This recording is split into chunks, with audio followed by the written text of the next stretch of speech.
আজ শনিবার শোয়ে আজকে কয়লা পাচার তদন্তের বড় পর্দাফাঁস। এক্সক্লুসিভ তথ্য জি24 ঘন্টার হাতে। পুরনো কয়লা পাচার তদন্তে ইডি এনফোর্সমেন্ট ডিরেক্টরেটের বড় অ্যাকশন। 100 কোটি টাকার সম্পত্তি বাজেয়াপ্ত। ইসিএল এর লিজ দেওয়া এলাকায় অবৈধ খনন মামলার তদন্ত। 100 কোটি টাকার সম্পত্তি বাজেয়াপ্ত এনফোর্সমেন্ট ডিরেক্টরেটের। ইডির বড় অ্যাকশন। কয়লা পাচার চক্রের নেপথ্যে অনুপ মাঝি ওরফে লালার সিন্ডিকেট। অবৈধ কয়লা তুলে রাজ্যের বিভিন্ন জায়গায় পাচার। স্থানীয় প্রশাসনের মদতেই কয়লা পাচার। পুরনো কয়লা পাচার তদন্তে বড় অ্যাকশন। এনফোর্সমেন্ট ডিরেক্টরেটের 100 কোটি টাকার সম্পত্তি বাজেয়াপ্ত।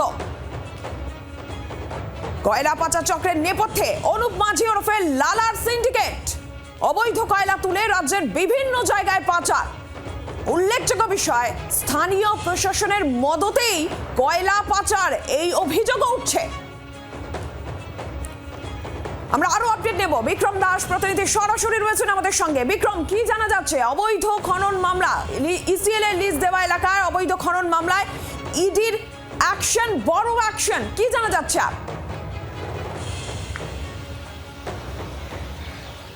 একেবারেই পুরনো কয়লা পাচার মামলায় এনফোর্সমেন্ট ডিরেক্টরেটের বড় সড়ো অ্যাকশন। তার কারণ তোমাকে জানিয়ে রাখবো যে যেটা আমরা এনফোর্সমেন্ট ডিরেক্টরেট সূত্রে জানতে পাচ্ছি যে ইডির তরফ থেকে এখনো পর্যন্ত 100 কোটি টাকারও বেশি স্থাবর এবং অস্থাবর সম্পত্তি বাজেয়াপ্ত করা হয়েছে, অ্যাটাচমেন্ট করা হয়েছে, এমনটাই কিন্তু আমরা ইডি সূত্রে জানতে পাচ্ছি। এনফোর্সমেন্ট ডিরেক্টরেট সূত্রের খবর যে পুরনো কয়লা পাচার মামলা যা দিল্লি থেকে মূলত ইনভেস্টিগেশন করা হচ্ছিল, দিল্লির এনফোর্সমেন্ট ডিরেক্টরেটের তদন্তকারী দলের তরফ থেকে তারা কিন্তু বিভিন্ন জায়গায় এর আগে তল্লাশি অভিযান চালিয়েছে।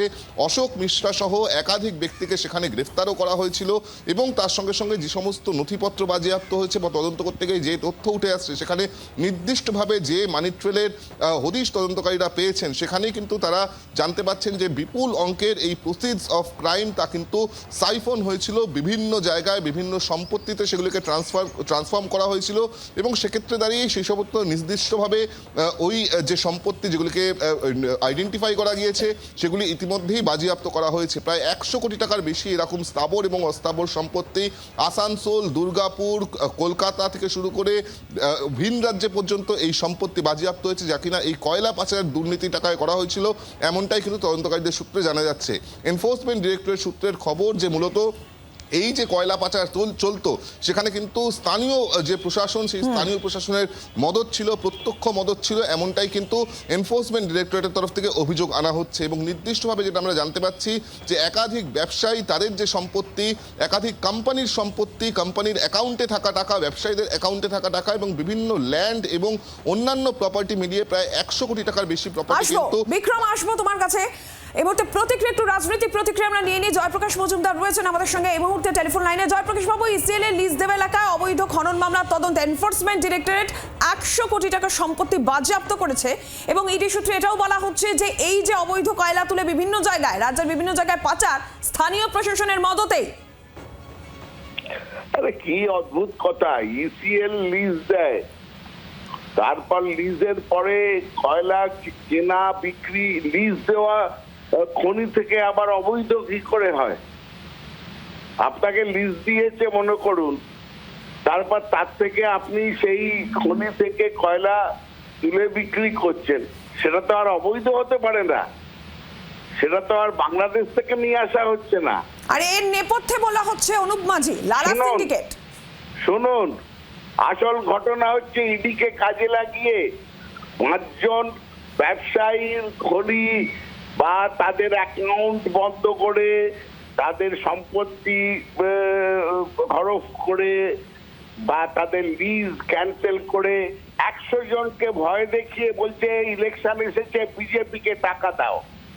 এইভাবে বিজেপি ইডিকে এবং সিবিআই কে এই সময় ব্যবহার করছে দুভাবে। এক, পলিটিক্যালি একটা ন্যারেটিভ তৈরি, আর দুদিকে বিজেপির জন্য তোলাবাজি, যে ভয় দেখানো, দুজনকে অ্যারেস্ট, দুজনকে তাদের হরফ করে নেওয়া, তার অন্যদেরকে বলা দেখলে তো ওদের কি হলো, এবার তাড়াতাড়ি টাকাটা ছাড়ো, কারণ বিজেপি এখন ইলেকশন লড়বে। এই হচ্ছে বিজেপির রাস্তা। ইডি কে ব্যবহার করা, ED, CBI, NIA, income tax, দেখবেন ইনকাম ট্যাক্সেরও হবে এবার। এই জন্যে এরা পারে না এমন কোনো কাজ নেই। এই মোদির দল, শুভেন্দু অধিকারীদের দল, তোলাবাজের দল। ধন্যবাদ জয়প্রকাশ বাবু। বিক্রমের কাছে আবারও যাবো। বিক্রম, আবারও এই ক্ষেত্রে আমরা যেমনটা দেখতে পাচ্ছি, সেই অনুপ মাঝি লালা সিন্ডিকেট নেপথ্যে রয়েছে, ইডি যেটা বলছে।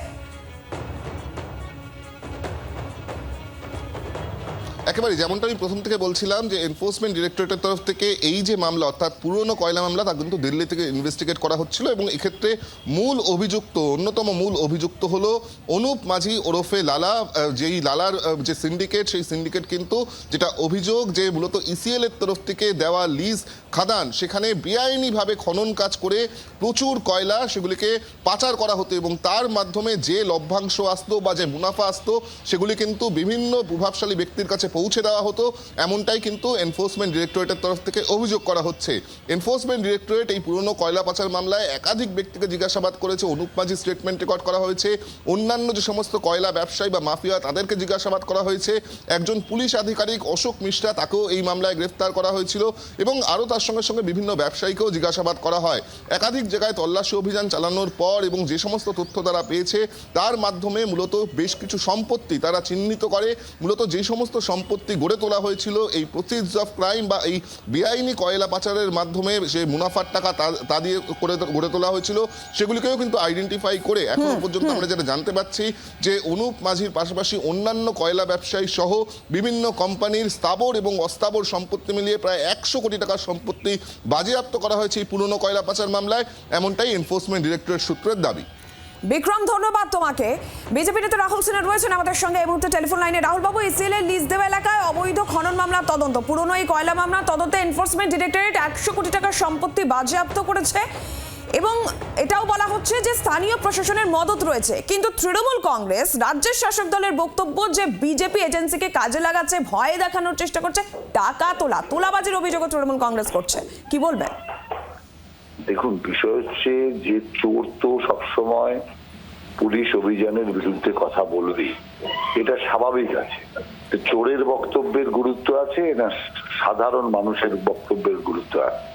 মানুষ খুশি যে চোর ধরা পড়ছে, সম্পত্তি ধরা পড়ছে, রাষ্ট্রীয় অর্থ বাড়ছে।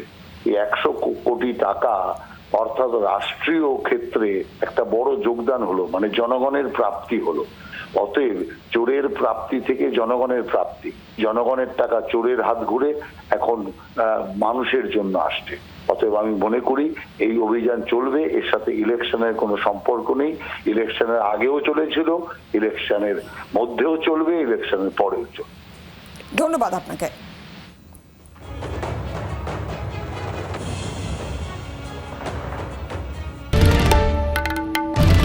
বাংলার আওয়াজ, বাঙালির আবেগ, জি 24 ঘন্টা।